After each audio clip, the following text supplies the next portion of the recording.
Critical MCQ analysis 14 প্রশ্ন দেওয়া আছে রেড কালার এর আরজিবি কালার কোড কত। আদমজি ক্যান্টনমেন্ট কলেজে এই প্রশ্নটি দেওয়া হয়েছে। এখানে যে অপশনগুলো দেওয়া আছে সে চারটি অপশনের মধ্যে সঠিক উত্তর হলো আরজিবি 255,0,0। এখন এটি একটি মৌলিক প্রশ্ন। এই জায়গা থেকে কিন্তু 2025 সালে যারা পরীক্ষা দিচ্ছ তাদের প্রশ্ন যে কোনো বোর্ডে আসতে পারে। আমাদের এই বিষয়টি আন্দাজে মুখস্থ করার কোনো বিষয় নয়, আমরা একটু বুঝে নেওয়ার চেষ্টা করব। HTML-এ যখন আমরা ওয়েব পেজ বা ওয়েবসাইট বা যে কোনো একটি কন্টেন্টের যখন কালার দেই তখন এই রং নির্ধারণের তিনটি পদ্ধতি আছে। একটি হচ্ছে যে কালার কোড এর মাধ্যমে ডিরেক্টলি অ্যাট্রিবিউট ভ্যালু লিখে, অ্যাট্রিবিউট হলো কালার, অ্যাট্রিবিউট ভ্যালু হলো হোয়াইট, এরকম অ্যাট্রিবিউট ভ্যালু এবং অ্যাট্রিবিউট নেমের মাধ্যমে কালার দেওয়া যায়, অথবা হেক্সাডেসিমাল কোডের মাধ্যমেও কালার দেওয়া যায়, অথবা আরজিবি রেড গ্রিন ব্লু এই তিন প্রকার রঙের যে রেশিও এর মাধ্যমে আমরা কালারটা দিতে পারি।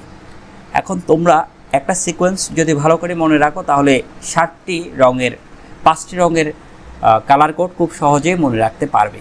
সেটি হলো যেটি অ্যাট্রিবিউট ভ্যালুর মাধ্যমে সেটি তো সহজ, সাদা colour, colour equal to white, কালো colour, colour equal to black, colour equal to red, colour equal to green, colour equal to blue. এটি খুব সহজেই এই মাধ্যমে আমরা লিখে ফেলতে পারবো। কিন্তু এক্সামে প্রশ্ন দেওয়া হলো আরজিবির মাধ্যমে অথবা হেক্সাডেসিমাল কোডের মাধ্যমে, তখন আমরা কিভাবে লিখব খেয়াল করো। হেক্সাডেসিমালে কিন্তু যখন কালার কোড লেখা হয় তখন প্রতিটি কালারকে 2 ডিজিট হেক্সাডেসিমাল অঙ্ক দ্বারা লেখা হয়। তাহলে যখন হেক্সাডেসিমালে সাদা রঙকে নির্দেশ করা হবে তখন রেড এর রেশিও বোঝানোর জন্য 2 F, হোয়াইটের রেশিও বোঝানোর জন্য 2 F এবং ব্লু এর রেশিও বোঝানোর জন্য 2 F, অর্থাৎ 6টি F যখন দেওয়া থাকবে তখন সাদা রং বোঝায়। কালো রং কখন বোঝায়? যখন সব কটি শূন্য দেওয়া হবে তখন কালো রং বোঝায়। মনে রাখতে হবে এটি ডাবল কোটেশন দিয়ে হ্যাশ সিম্বল দিয়ে স্টার্ট হবে। যখন লাল বোঝায় তখন শুরুতে F, বাকি সবগুলো 0। যখন সবুজ বোঝায় তখন মাঝখানে F, শেষে 0। যখন নীল কালি বোঝায় তখন শেষে F বোঝায়। এখন আরজিবির মাধ্যমে কিভাবে লেখা হয় সেটা আরও সহজ। যেমন আরজিবি হলো রেড গ্রিন ব্লু এর রেশিও, এর অনুপাত। এই অনুপাতটি 0 থেকে 255 যে কোনো সংখ্যা হতে পারে।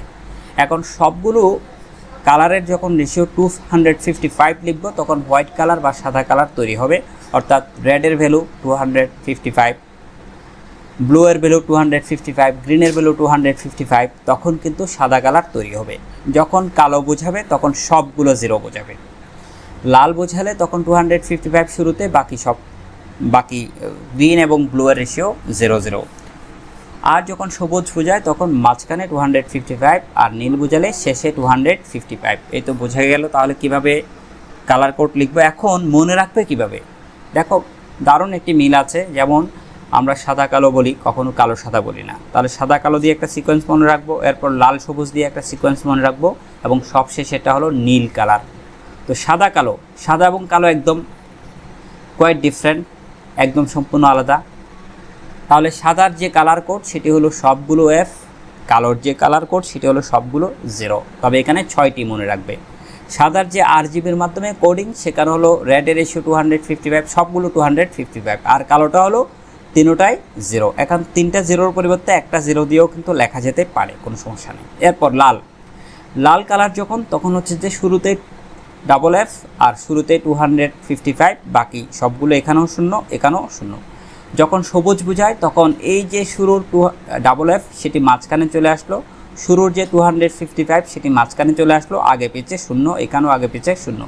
যখন নীল কালার বোঝায় তখন এই ডাবল F সবার শেষে চলে আসলো, 255 এদিকে সবার শেষে চলে আসলো আর শুরুতে 0। তাহলে এখান থেকে আমরা মনে রাখবো লালের ক্ষেত্রে 255 শুরুতে থাকবে, সবুজ মাঝখানে থাকবে এবং নীল 255 শেষে থাকবে। তাহলে মনে রাখবো কীভাবে, সাদা কালো, সাদা হচ্ছে সবগুলো F, কালো হচ্ছে সবগুলো 0। সাদা হলো সবগুলো 255, কালো হলো সবগুলো 0। আর লাল দিয়ে শুরু হবে, লাল শুরুতেই ডাবল F, শুরুতে 255। লাল সবুজ, আমরা সবুজ লাল বলি না, আমরা বলি লাল সবুজ। তাহলে লালের পরে সবুজ যখন বোঝাবে তখন মাঝখানে ডাবল F, মাঝখানে 255 এবং নীল সবার শেষে থাকবে, সেখানে শেষে ডাবল F, শেষে 255। এভাবে যদি আমরা একটা সিকোয়েন্স অনুসারে মনে রাখার চেষ্টা করি একটু টেকনিক্যালি, তাহলে মোটামুটি এই 5টি কালার কোড আমরা খুব সহজে মনে রাখতে পারবো। এই জায়গা থেকে যে কোনো একটি প্রশ্ন এমসিকিউতে আসতে পারে।